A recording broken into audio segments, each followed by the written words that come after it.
All right, shalom, shalom. First and foremost, I want to give all praises to Yahweh, Bahashem, Yahushai, Bahashem, Kodash. Double honors to our apostles and elders of Great Millstone. Peace and salutation to Allah Akim, that is doing the work in sincerity and charity with humiliation all across the four winds. To you I salute. All right, we're going to get into a brief lesson, basically going into,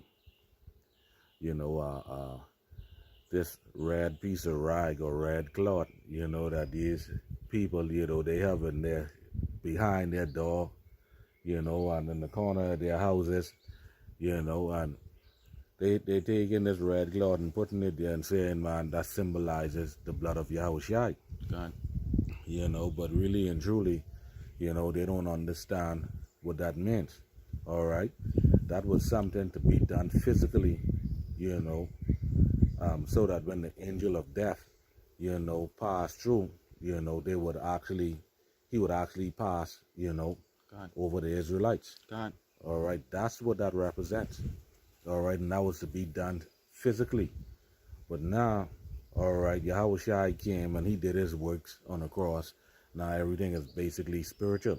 God. All right. So today we're going to just go and give you the spiritual aspect behind, what they dealing with as far as putting that red piece of rag behind the God. God. Say this what the church pastors or prophet tell them to do. So that's what the people them doing. God. And the majority of these household here, over here in Andres, Bahamas, that's what they into. God. Because at the end of the day, guess what? These people still eating crab because it's the crab season now. God. You understand? They still eating damn sausage. God. All right, they still eating bacon. God. You understand? All of these things they still doing while have that red piece of cloth in their door. God. You see what I said? God. So, again, we're going to bring out the spiritual aspect, and as you know, that applied to the Israelites. God. All right, so now we're going to go in and bring you the spiritual aspect of that, because the angel of death is coming again, and the angel of death is Yahushai. God. All right, the angel of death in Egypt would kill all the firstborn. That was actually Yahushai, who the world ignorantly called Jesus Christ. With the Christians, they don't know that. God. All right. God. All right, so the first precept you want, you could hold that and give me Exodus chapter 12. Let's start at verse 5. All right. God. This is Exodus 12 and 5. Your lamb shall be without blemish, a male of the first year. Right. Your lamb should be without blemish. Right. John said, what? Behold, the Lamb of God come to take away the sin of the world. God. So this lamb right here, that show you that's actually Yahushai. God. All right. That was symbolic for Yahushai coming. All right, you understand? And being our Passover in order for us to get the new covenant and salvation. God. All right, that's what they don't understand. God. But there's a little more to that, though. God. A male of the first year, ye shall take it out from the sheep or from the goats, and ye shall keep it until the 14th day of the same month, and the whole assembly of the congregation of Israel shall kill it in the evening. Right. All right, so again, this is going into the Passover. All right. But read on. God, verse 7. And they shall take it, and they shall take of the blood and strike it on the two side posts and on the upper door posts of the houses. Right. See that they would strike the blood of the lamb, paint the blood of the lamb on the two door posts and on the two side posts and the upper posts of the door. God. All right. But read on. Wherein they shall eat it, and they shall eat the flesh in that night, roast with fire and unleavened bread, Right. and with bitter herbs they shall eat it. Right. Now jump to verse 12 and 13. Verse 12.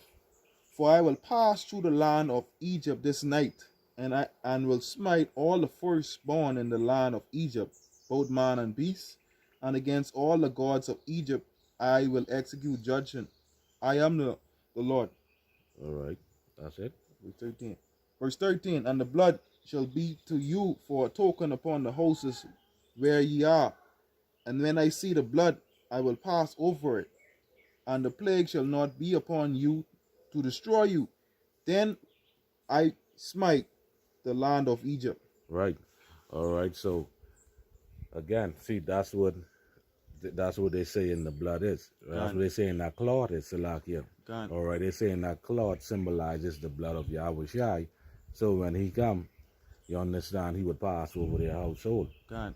All right. But now what they don't understand is this is a spiritual mark. God. You understand? God. Because Yahweh Shai already went and he did his work God. up on the cross. God. All right. God. So his blood already cover the elect. God. All right, because during this time he brought the nation of Israel out of Egypt as a whole. God. All right, but this time around he dealing with a few in numbers. God, a remnant. A remnant. God. All right, but now check this. Like I say, this now is spiritual, and we're gonna show you through the spirit and power of Yahweh Bahashim Yahushai. All right, that this blood is actually spiritual, not no physical red cloth. God. All right, now keep in mind, the scripture say, "What strike the two door posts and the upper door post with the blood." All right, now let me show you that that's speaking spiritually.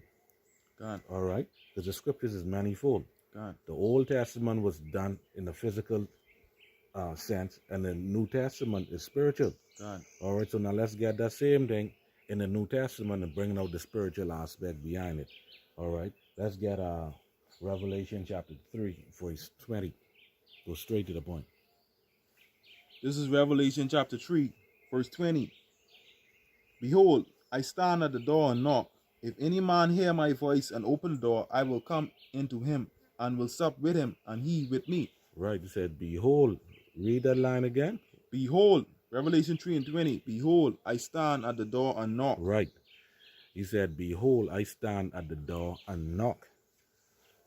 All right, what do you think that's talking about? Your mind. God.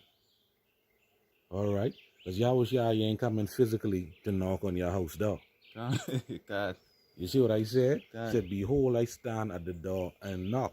God. All right, then he's going to come in and sup with us, meaning he's going to give us the wisdom, knowledge, and understanding of the scriptures. God. All right, which is ultimately going to lead to us having faith. God. That right there is that mark. God. That right there is the blood of Yahweh Shai. God. Your faith and belief in him. God. You see what I said? God. All right, not no damn physical red cloth these people have on their door and around their house and think they're in shit. God. You see that? God. Okay. Now, I'm going to take it a step further and I'm going to prove that to you. All right, that's actually dealing with your mind. God. All right, because that mark, all right, that blood, okay, back in Exodus is a token of being exempted from judgment. God. You see what I said? God. The same thing what is being said here in Revelation 3 and 20. God. Behold, I stand at the door and knock. God. All right, what do you think he's knocking? That's you pin the two side posts and the upper post, all right, in your mind with the wisdom, knowledge, and understanding, ultimately faith in Yahweh Shai. God.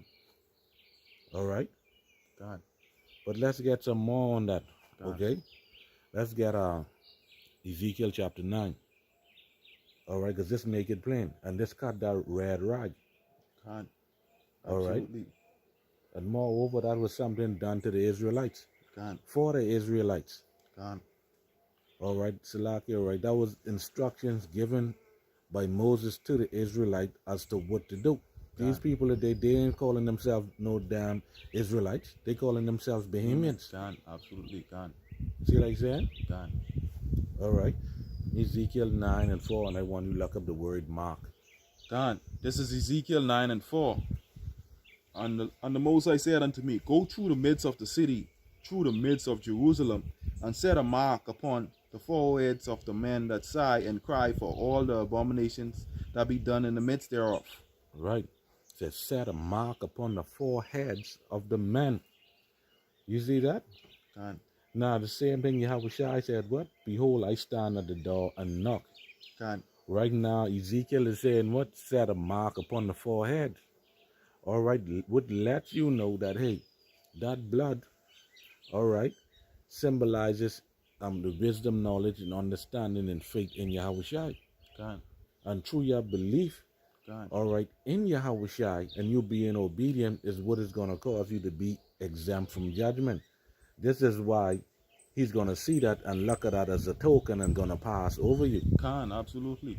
God, All right? Not dealing with no damn red rag. God. All right? Give me the definition now for the word mark here in Ezekiel chapter 3, 9 and 4. Salakia. This is the transliteration tawar. It means desire, mark, mark as a sign of exemption from judgment. Right. It says, set a mark upon the men. That's the blood being painted in those elect men mind. God, Was being painted on the doorposts, God, on the two doorposts and their upper posts, which is their mind, God, which is ultimately their faith and belief in Yahweh Shai. God, You see that? God. All right, but now we're going to take it a step further and we're going to go back into the New Testament. All right, and we're going to show you that. Again, give me Revelation 2 and 17. God, this is Revelation 2, verse 17. It reads, He that had an ear, let him hear what the Spirit said unto the churches. To him that overcometh will I give to eat of the hidden manna, and will give him a white stone, and in the white stone a new name written, which no man knoweth, saving he that receiveth it. Right. All right, he's going to do him give what? The manna. Read that part again. God, to him that overcometh will I give to eat of the hidden manna. Right. Which is Yahweh Shai, God. which is the wisdom, knowledge, and understanding with him suppered with you. God, he's that bread of life. He's the bread of life. God, They tell you that in John chapter 6. God, All right. God, He's the bread which come down from heaven. God, See, you see that? God. All right, but yet these people still damn putting red cloth and thing on their door. Well, Yahweh Shai told them, your fathers were in the wilderness and now they dead, right? Can't. You see that? Okay. And will give him a white stone. Right, and will give him a white stone. Right? And in the white stone, and in the stone, a new name written, which no man knoweth, saving he that receiveth it. Right, and we know that name, and that name is Yahweh Shai. That name is going to be made fresh again. God. All right? Now, he said he's going to give us that white stone. God. Right?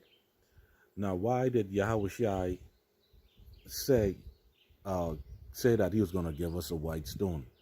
When you go in ancient Rome, all right, and when you deal with their court system, all right, their court system, basically, the jury, all right, when you go to court, if you're guilty, all right, the jurors then will roll out a black pebble, which is a black stone, all right, God. a couple of them, and if you are innocent, they'll roll out a white stone, and that white stone represent what? That mark God. in Ezekiel, which is what? Exempt from judgment, God. which represents innocence. God. See what I'm saying? But I can let a brother bring it out, and a little piece of history, just to back up my point. God. All right? And this is going to prove all the precepts that we brought out to be true. God. It says, why did Yahweh Shai promise a white stone? All right. It says, when a Roman trial concluded and was time for a panel of judges to vote for the defendants innocent or guilt, the judges registered their votes by casting a black or white stone into an urn. A black stone symbolizes a vote for guilt, and a white stone denoted a vote for innocence. Right, you see that? A white stone is for innocence. God. And Yahweh Shai said, what? The him will I give the hidden manna and the white stone, God. which represent innocence. God. There's more on that. Let's read some more. When all the votes had been cast, the stones were emptied from the urn and counted one by one. If there were more black ones, it meant the judges had found the defendant guilty. If there were more white ones, it meant they had found the individual to be not guilty. Right. Innocent. Which is what? Exempt from judgment. God.